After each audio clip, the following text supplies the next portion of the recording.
Ini disebutkan oleh sahabat Abu Dzar Al-Ghifari radhiyallahu an, dia dengar langsung dari Nabi. Kata beliau, suatu ketika aku bergandengan tangan jalan bersama Rasul menuju rumah beliau. Rasul mau pulang. Tiba-tiba kata Nabi, "Ghairud dajjalu akhwafu ala ummati minad dajjal." Sungguh selain dajjal ada yang lebih kutakuti atas umatku. Kagetlah Abu Dzar mendengar ini, karena Abu Dzar tahu hadis tadi bahwasanya dajjal fitnah yang paling dahsyat. Tahu-tahu Nabi bilang begini. Sehingga langsung Abu Dzar bertanya, "Ya Rasulullah, apa itu fitnah yang lebih engkau takuti menimpa umatmu selain dajjal?" Kata Nabi,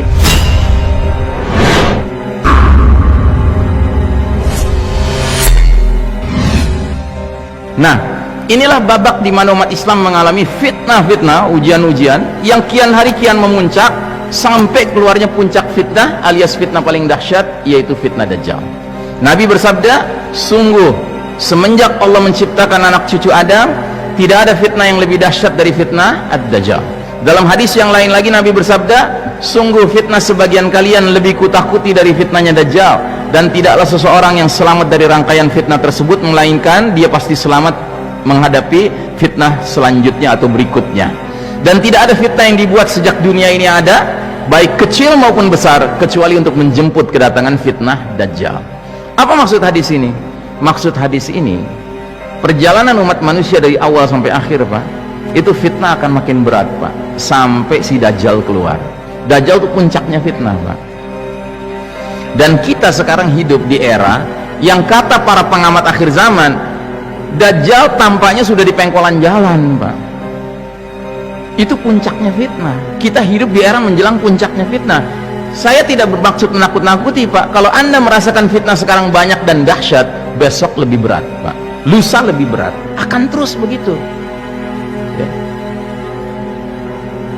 Get ready. This will be a tough ride. Yeah.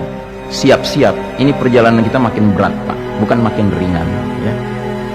Nah, namun demikian, ada satu hal yang lebih mengkhawatirkan lagi. Saya minta waktu sedikit ya. Sekalipun oknum dajjal belum keluar, namun umat Islam di dalam sistem kafir syirik dunia modern dewasa ini harus menghadapi fitnah yang kata Nabi Muhammad SAW lebih beliau takuti dari fitnah dajjal menimpa umat ini. Ini disebutkan oleh sahabat Abu Dzar Al-Ghifari radhiyallahu an, dia dengar langsung dari Nabi. Kata beliau, suatu ketika aku bergandengan tangan jalan bersama Rasul menuju rumah beliau. Rasul mau pulang. Tiba-tiba kata Nabi, "Ghairud dajjalu akhwafu ala ummati minad dajjal." Sungguh selain dajjal ada yang lebih kutakuti atas umatku. Kagetlah Abu Dzar mendengar ini, karena Abu Dzar tahu hadis tadi bahwasanya dajjal fitnah yang paling dahsyat. Tahu-tahu Nabi bilang begini. Sehingga langsung Abu Dzar bertanya, "Ya Rasulullah, apa itu fitnah yang lebih engkau takuti menimpa umatmu selain dajjal?" Kata Nabi, "Al-a'immatu al-mudillin." Para imam yang menyesatkan. Para ulama kita membahas tentang al-a'imma al-mudillin ini, kesimpulan mereka ada dua maknanya. Makna pertama, para penguasa yang tidak memimpin dengan petunjuk Allah dan petunjuk Rasul, itu satu. Yang kedua, ulama su, ulama-ulama yang buruk. Ulama su siapa? Ulama yang lawannya ulama khair. Ulama khair itu ulama yang baik, Pak. Ciri ulama yang baik itu apa? Dua, takutnya hanya kepada Allah, dan antara ilmu dan amalnya kelop. Kalau ulama su justru sebaliknya, takutnya kepada selain Allah, dan biasanya kepada siapa dia takutnya? Pada nomor satu, Pak, para penguasa yang tidak memimpin dengan ketentuan Allah dan Rasulnya. Dan yang kedua, antara ilmu dan amal mereka berseberangan jalan, nggak ketemu.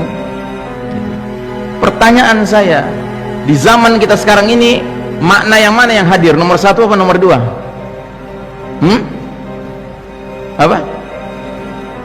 Paket hemat, Pak. Dua-duanya hadir. Bayangkan. Makanya kacau, Pak, dunia sekarang. Yang punya otoritas sosial politik dengan yang punya otoritas keagamaan kerja sama, ya kan?